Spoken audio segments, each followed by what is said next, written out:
All right, the pressure is on. The internet is watching. I can feel it. Here we go, guys. Stay loose. Ow, now, brown cow.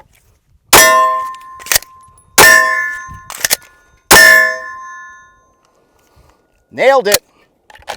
Don't be too impressed, guys. The steel target I'm using is pretty big. But in all seriousness, if I'm gonna take the time to go to the range, it's for the purpose of skill development. And there is one training aid that has helped me develop as a shooter more than anything else.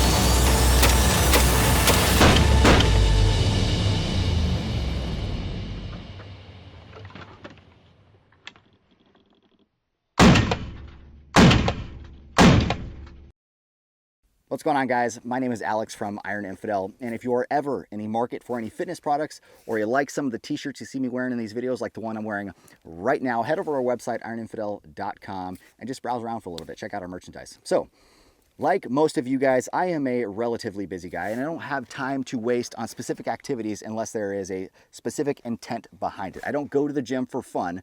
I'm going to the gym to get fit. And similarly, I'm not going shooting or going to the range for fun as recreation. I'm going for the purpose of skill development. And as soon as I adopted that mindset, my progression as a shooter immediately became more expedited. Now, bear in mind, guys, I'm a proficient shooter, but there's certainly a lot of room for improvement, and I'm still developing on a journey like most of you. And I'm also not a firearms instructor, so I'm not here telling you what you should be doing or instructing you. These are just my personal experiences that I've developed over the years, 12 years in law enforcement in both patrol and a SWAT capacity, and also just my own personal research of studying guys who are better shooters than I am. Now, over the years and with my training, I have noticed one training aid that has helped me develop as a shooter by far more than anything else, even combined, and that is this little guy. This is a shot timer. I actually have the pack timer.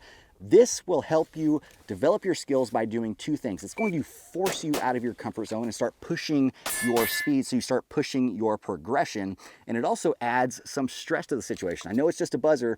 It doesn't seem like it would add stress, but trust me, it does add a little bit of stress to your environment. Now, I got this on the internet for about $130. Like I said, this is a pack timer, and yes, I spent $130 on this thing that goes buzz. That was a tough pill to swallow. I'm sure you don't want to spend that much money on it, but trust me, guys, it is a necessary expenditure if you're really trying to take your firearms proficiency to the next level. Why? Because the timer doesn't lie. It absolutely doesn't lie. It tells you exactly where your skill level is and what your speed is.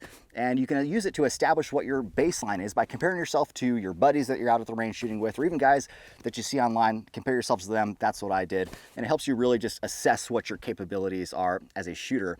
But more importantly, it helps you identify what your deficiencies are. And that's what training is all about. Identifying deficiencies, targeting those deficiencies, and trying to become a more proficient shooter.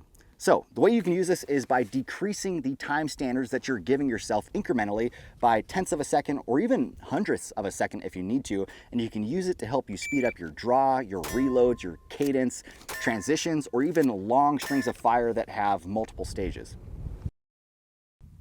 All right, so one drill I've ran countless times on the SWAT team is just a simple ready up drill. I like to run this drill pretty much every time I get on the range with a rifle. We're gonna be down at the low ready position where we have a 1 second par time. And once that goes off, I'm gonna be trying to deliver one round to the cranial vault of the target. And we're about 7 yards or so.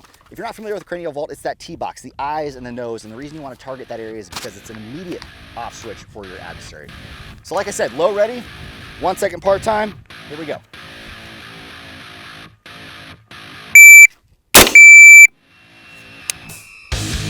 .81 on that one. Let's run it again.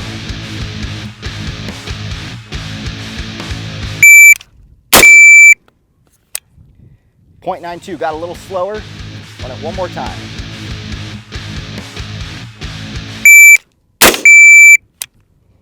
.77, a little bit faster, but it looks like I threw that one just a hair high.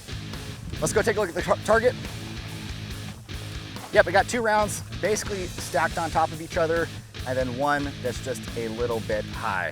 But that's okay, guys, because that's what I'm trying to do. Push my limits with the speed, and it's not an issue if you miss. You're really just trying to develop your skills, and that is what a shot timer is great for. All right, the next drill we're gonna be running is just a 1R1 drill with the rifle. I don't have a par time set for this. It's just gonna be set on delay, and it's gonna run until my last shot breaks. All right, 1 reload 1, low ready.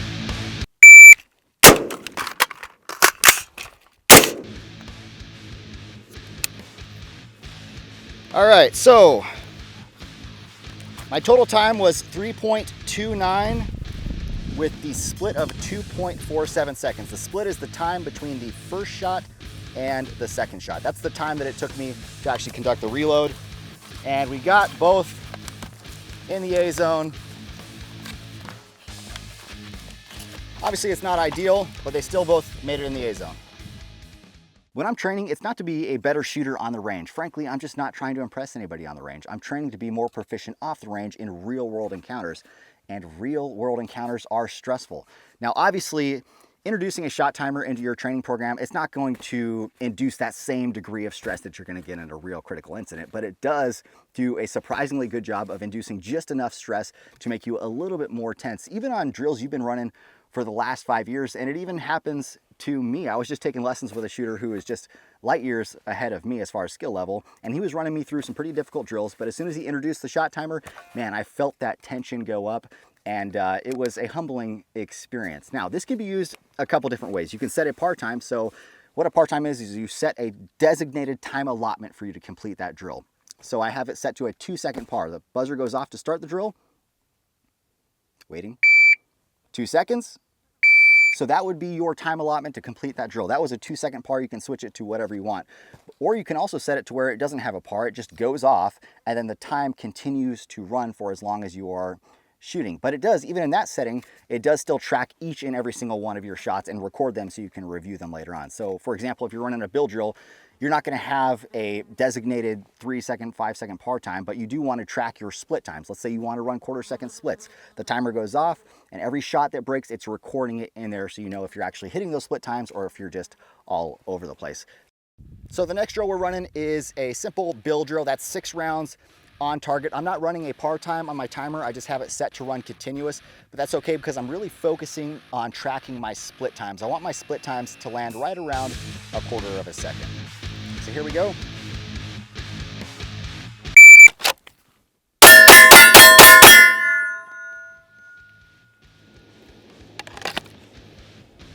All right, so my first shot broke at 1.46 seconds with a total time of 2.26. First split was 0.23, almost 1/4 second. 0.26 was the next split, 0.23, 0.24, 0.24, 0.23, and that's it. So right around that 1/4 second split time.